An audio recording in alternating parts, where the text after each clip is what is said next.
foi que o Instituto Lex é que é o dono da sala onde opera o Barthes de Moraes, que também é a sede do Instituto Lex.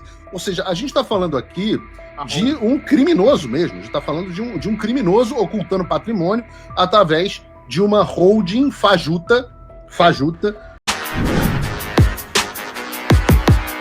Olá, é do Carvalho, melhor canal de corte do YouTube. Ei, se você gosta do que eu faço, pensa nisso. Esse conteúdo só existe porque tem gente ajudando a manter. Com pouco mais de $5 por mês, você também pode contribuir. Acesse www.paulofigueiredoshow.com/apoia, use o cupom da descrição e já fica o meu obrigado.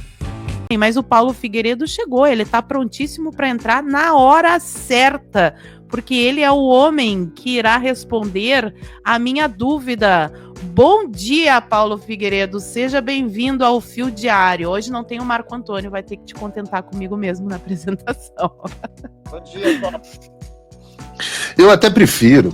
O Marco Antônio, eu falo com ele muito. Prefiro estar aqui na companhia feminina. Paula, meu amigo Dário.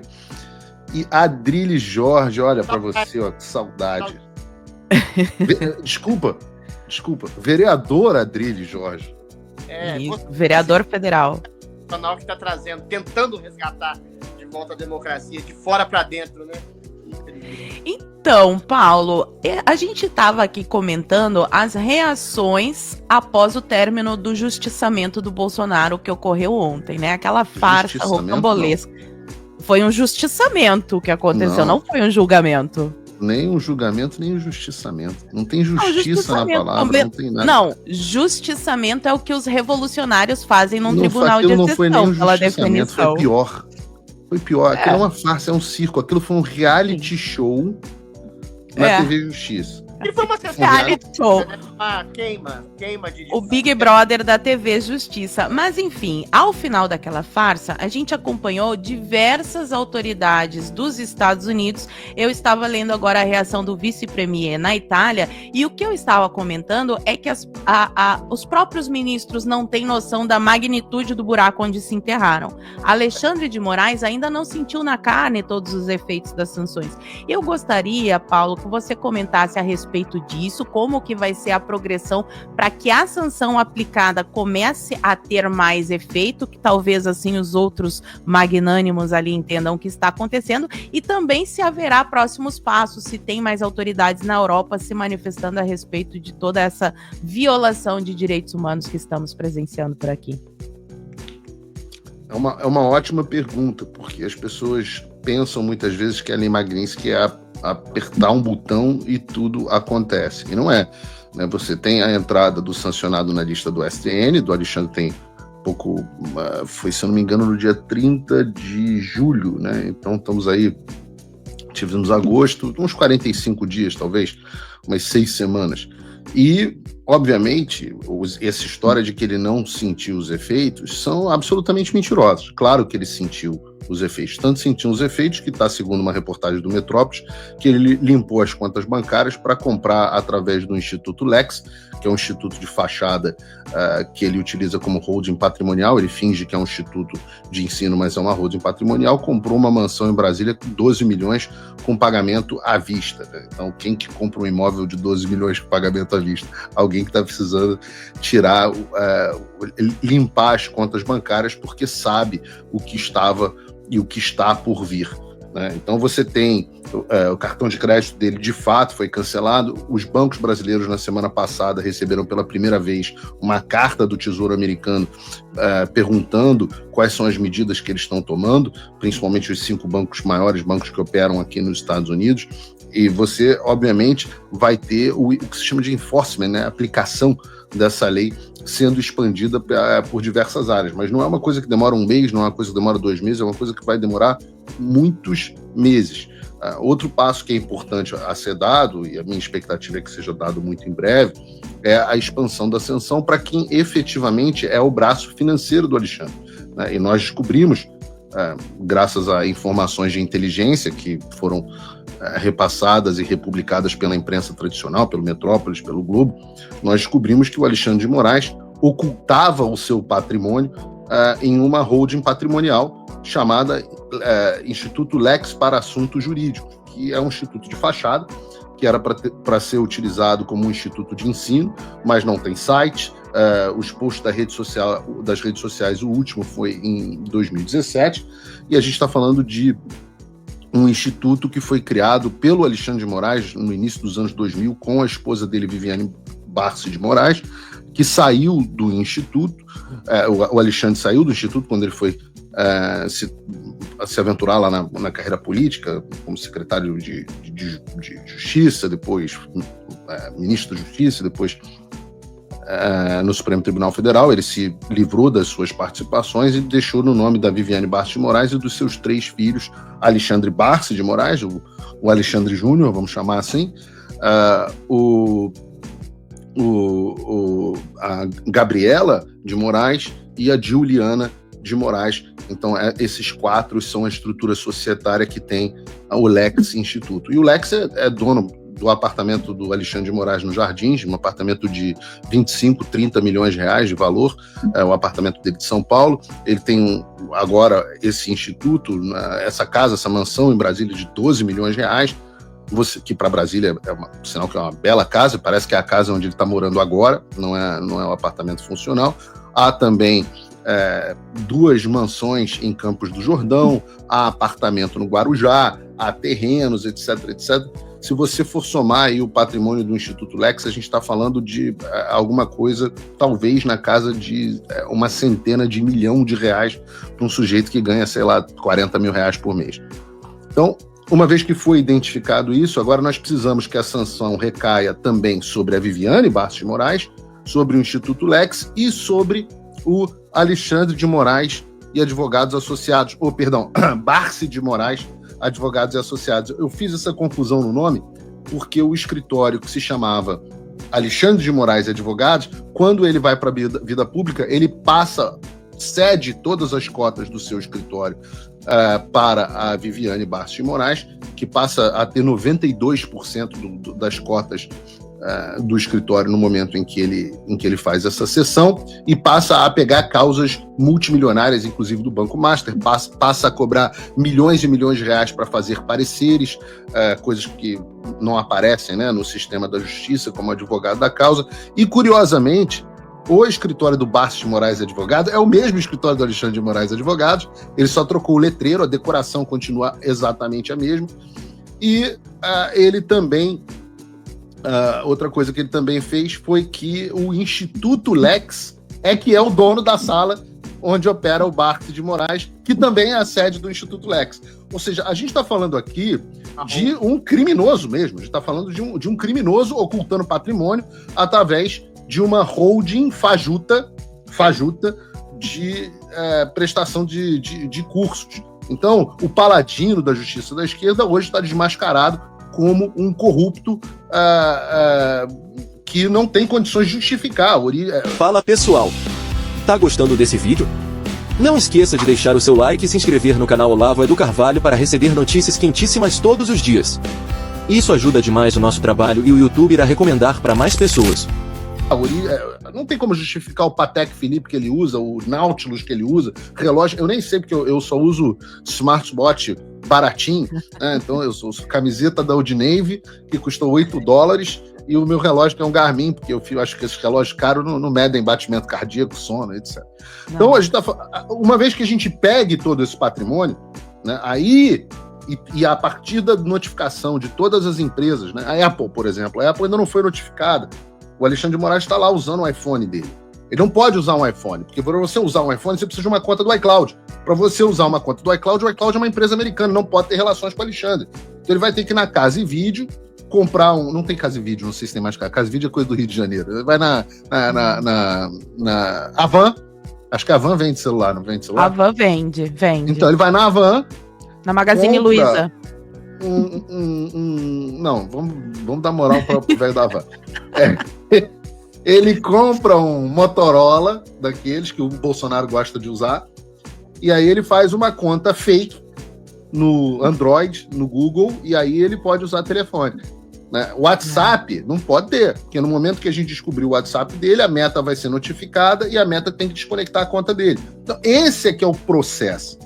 Aí, uma vez... Daniela Lima pira. A Daniela Lima vai chorar em posição fetal se ela ficar 2 dias sem falar no WhatsApp com o Alexandre. Ô, Paulo, Adriles, pergunta. E aí a gente vai para os outros. E a gente pode falar dos outros. Sim. primeiro eu vou, infelizmente, eu vou ter que me despedir e fazer. Não, Adriles, não vai se despedir, pô. Eu tenho um compromisso imediato. Não. Tô morrendo de saudade. Não sem antes fazer um elogio ao Paulo. Paulo, eu acho que você registrou teu nome na história do Brasil como um herói brasileiro. Você e o Eduardo, a contribuição que vocês fizeram para a retomada, para a ressurreição, tentativa de ressurreição da democracia aí nos Estados Unidos é uma coisa que nenhuma autoridade fez em escala, em momento tão preciso e de uma coragem tão grande. Então, eu tenho orgulho de ser seu amigo, eu tenho orgulho de reverenciar você, que é um homem que passou para a história da humanidade, para a história do Brasil, de maneira irremediável. E já convido você para esse livrinho meu aqui, dia qual eu sei que você vai poder ir, dia 18 de setembro, Libertação, que é um livro de poesia que fala desde política, a libertação de ideologia, a libertação de amarras amorosas que a gente tem.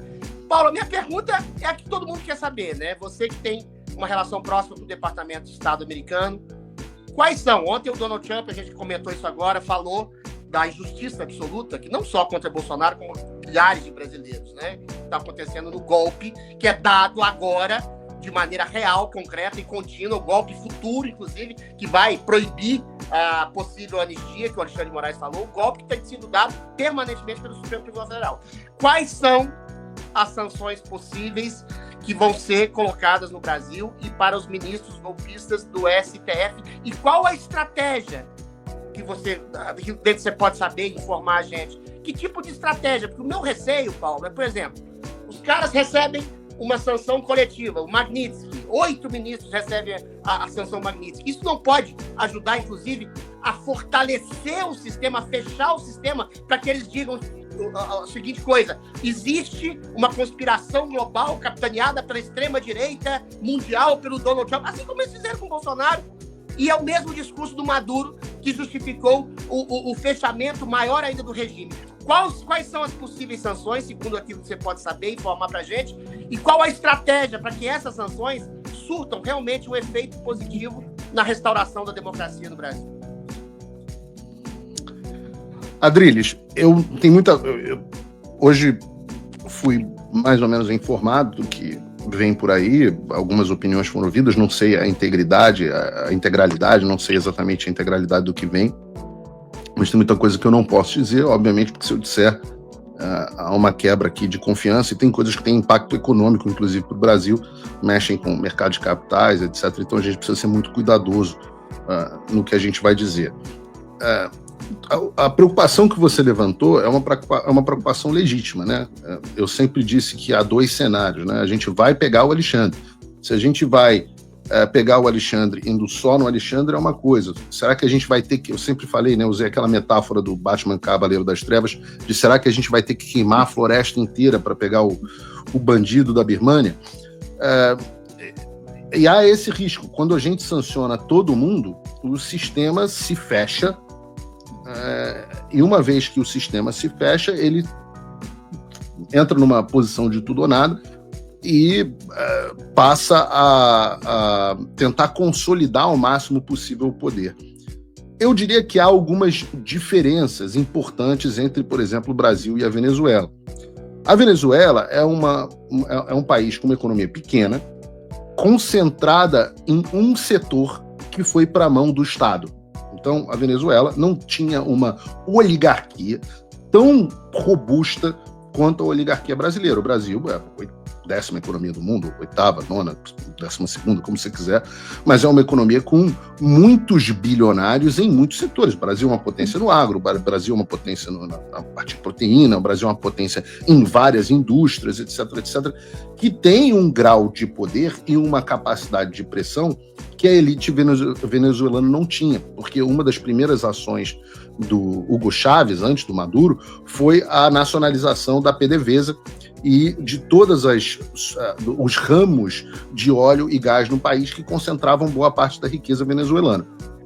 Então, eu não acho que a gente tem exatamente... O que eu quero dizer é o seguinte: os agentes públicos brasileiros não têm a mesma capacidade de consolidação de poder que tem os agentes venezuelanos. A outra diferença importante é que eu sempre digo que as sanções, os remédios diplomáticos, eu comparo esse comunismo autoritário, o comunismo autoritário é pleonasmo, né? Mas essa instauração desses regimes comunistas como um câncer. E é quase que uma coisa meio clichê você falar, mas é uma analogia muito, muito boa nesse caso. Porque o câncer, quando você descobre ele em estágio muito pouco avançado, ele é fácil de você tratar, né? Eu, por exemplo, descobri agora, 2 meses atrás, que eu estava com um princípio de câncer de pele. Era uma coisa que podia virar, não sei o que, blá, blá, blá. Eu fui no médico, ele foi lá, tirou um pedacinho das minhas costas, falou, olha, disso aqui você não vai morrer mais. Se eu não tivesse feito isso, 15 dias sem fazer jiu-jitsu, tudo certo, vida que segue, hoje já volto pro tatame. Se eu não tivesse feito isso, eu talvez precisasse tirar um pedaço maior das costas. Se eu não tivesse feito isso, talvez se espalhasse pelos meus linfonodos. Aí eu tinha que fazer remoção, não sei o que, talvez tivesse que fazer uma radioterapia. Se eu não fizesse, aí precisava de quimioterapia, talvez entrasse em metástase, talvez pegasse os meus órgãos, e aí os remédios não vão funcionando mais. E você vai precisando de remédios cada vez mais duros e cada vez, até que uma hora não tem mais o que fazer, o paciente morre. A Venezuela chegou num ponto onde ela já não é mais um Estado. Ela não é mais vista pelo governo americano como um Estado. Então, ela é hoje, eles falam, o Nicolás Maduro não é um líder legítimo da Venezuela, ele é o chefe de um cartel chamado Cartel de los Soles. E eu acho que os Estados Unidos, quando adotam essa postura com a Venezuela, por exemplo, eles já estão falando o que eles vão fazer, que é a última etapa, que é você utilizar o seu poderio militar para tratar algo que deixou de ser uma nação e passou a ser um agente hostil. Isso é o último estágio. No caso do Brasil, é como se nós estivéssemos na Venezuela em 2005. E os Estados Unidos estão aplicando remédios que eu creio e eu oro para que ainda sejam efetivos contra o nosso regime. Então, talvez, por exemplo, eu vou dar um exemplo aqui prático. Cancelamentos de vistos. Cancelamentos de vistos são muito efetivos. Eles têm uma pressão muito forte. Mas, no caso do Brasil, cancelamentos de vistos apenas não funcionam mais. Talvez, se nós tivéssemos tido cancelamentos de vistos como instrumento de pressão internacional 2 ou 3 anos atrás, talvez nós não tivéssemos chegado nesse estado. Mas nós chegamos. Aí agora cancelamento de visto não funciona mais, então a gente precisa de um remédio mais duro, que foram tarifas e sanções magníficas a indivíduos. Agora são remédios mais duros. Há remédios mais duros que esse? Há remédios mais duros que esse. A Rússia, por exemplo,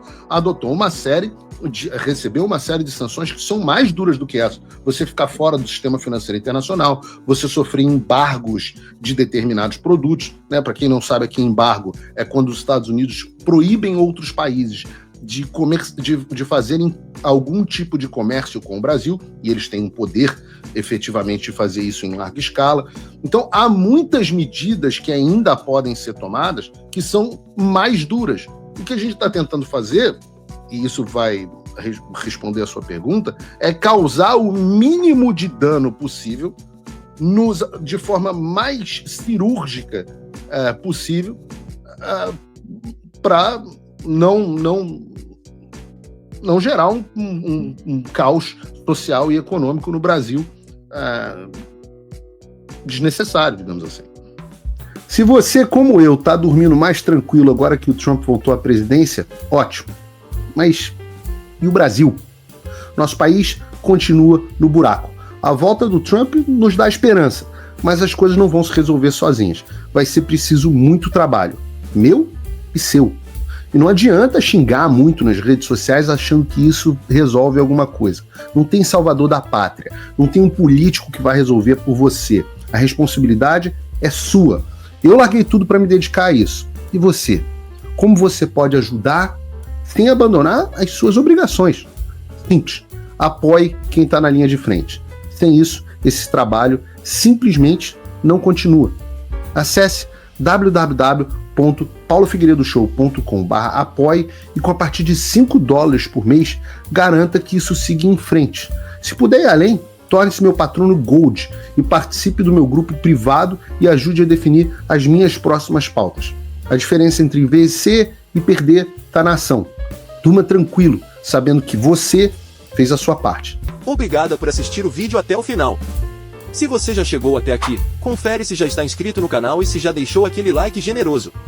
Estamos quase chegando a 1 milhão de inscritos e a sua ajuda é muito importante para levar o canal Olavo do Carvalho mais longe. Até o próximo vídeo, meus amigos. E neste momento é muito fácil aos defensores do plano alegar isso é uma teoria da conspiração.